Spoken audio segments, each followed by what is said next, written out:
Hello, this is C.W. Karstens. I'm here with Corey Young from Dayton, Ohio.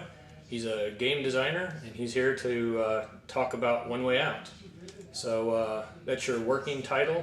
What other names has this game gone by? It started out as One Way Out, and then I was asked to retheme it as a space game, and I was going with Orion for a while. But then I changed the theme back to the way it is now. So the name still fits. Okay. And what is the current state of the design? It's a pretty polished prototype. I've actually worked with a really large publisher with it for a while, and it was doing well. But then it went to blind playtest, and it crashed and burned on the blind playtest. They're going to be sending me the results on that. The base part of the game plays very well, but the final leg of the game just was unsatisfying to the playtesters. So it's on hiatus right now. All right. Can you give us an overview of the theme and the mechanics of the game? Sure. I worked from the mechanism first, and the mechanism really makes the core of the game. It's a card game and a board game. It doesn't have a board when you first start playing. The board emerges as you play cards. The cards are regular poker-sized cards. The top portion of the cards is a 3x3 grid, 3 squares by 3 squares grid. That becomes part of the board. You can picture that. As you play, you place the cards and you line them up so that the board emerges. Now that leaves another part of the card, the extra little part of the rectangle sticking out. I call that the tab. And the tab has instructions about something that's on that part of the board. It might be a secret door or a locked door or a trap, some kind of challenge. The secret sauce, the secret mechanism, the thing that makes the whole thing work is the way in which the cards are played. You can cover up the tabs. And when you cover up a tab on a card, it disables whatever was on that card. So if there was some beneficial thing on that card, it no longer works. And if there was a trap, if there's a locked door that you couldn't get through, you cover up the tab, now the door's not locked anymore, you can go through. The players play in a series of levels, and each level is just a deck of cards. And that was one of the selling points for the game, was that you can expand it very easily just by printing a deck of cards. Each level is a completely different theme. So when I try to explain the theme to somebody, I say it's similar to Time Bandits or Quantum Leap, where every level you're doing something completely different. In my prototype, there's a swashbuckling pirate level. There's something akin to Johnny Quest, if those of you old enough to know what Johnny Quest was like, the 1950s kind of drama, and a space one, like the Alien or the Awful Green Things from Outer Space, where you're running around in a spaceship. So you race through a level. The game is called One Way Out. Each level has one exit, and part of the game is trying to find that exit. It's in the deck somewhere, right? And while you're running around on each level, you are collecting power-ups. Those power-ups are going to help you in the final segment of the game. Right now we call it the Gauntlet, which is just a quick race across these same sort of cards. And those power-ups are going to give you a leg up on your competition. So you play through a level, somebody gets out, there's the first person out of a level, they get points while everybody else is finishing up, or they get benefits while everybody else is finishing up the level. When all but one person has left the level collapses and you start a new level. So the levels last 15 minutes apiece.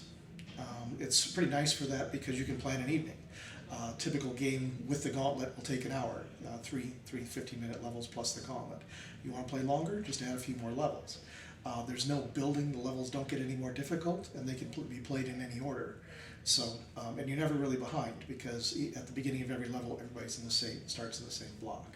So. Okay, sounds interesting. Pretty excited about that. So what are the current plans for this game? Well, deep work and deep thought on the end game. I'm still waiting from the publisher, the publisher I was working with, to get the notes back from the blind playtest, and that's going to be pretty telling. We've reworked the end game on this thing several times. It was interesting. I originally pitched this idea I was pitching a different game to this publisher, and I could see that it wasn't something that they were interested in. So then I said, "Can I have just 2 minutes to explain this other game I have in mind?" "Yeah, sure." And after 90 seconds, the guy cut me off and said, I want that game. Show me that game. But when I pitched it as One Way Out, much like I just described to you, not in 90 seconds, but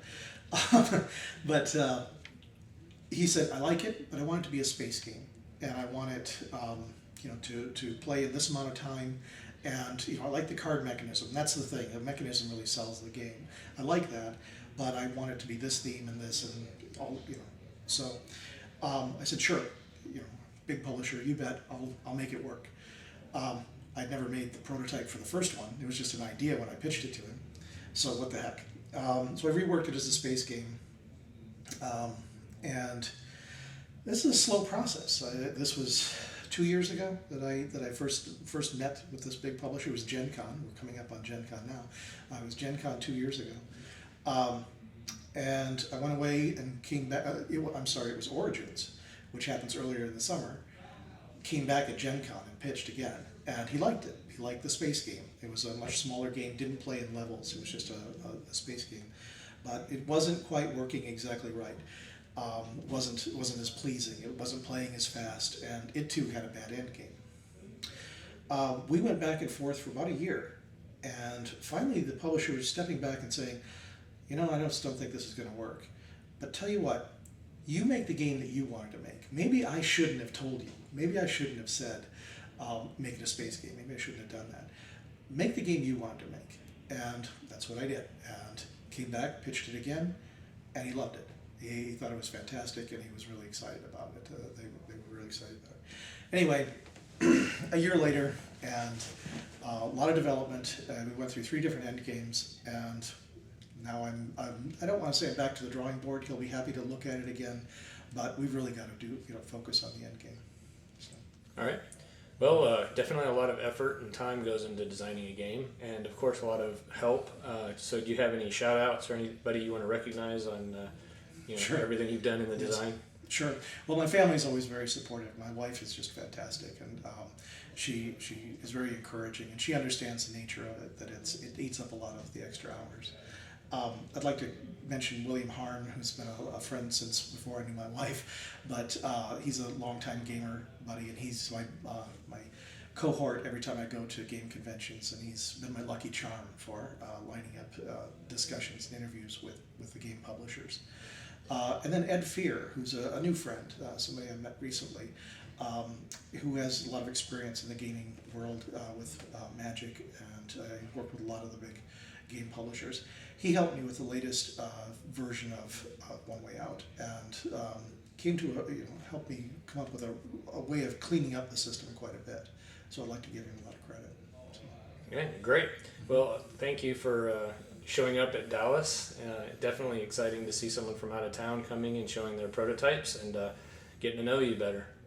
I really appreciate it. And Dallas is very lucky to have the DGM and this opportunity for designers to bounce ideas off each other. So I'm just so glad to be here. Great, thanks. Thank you very much. Appreciate it.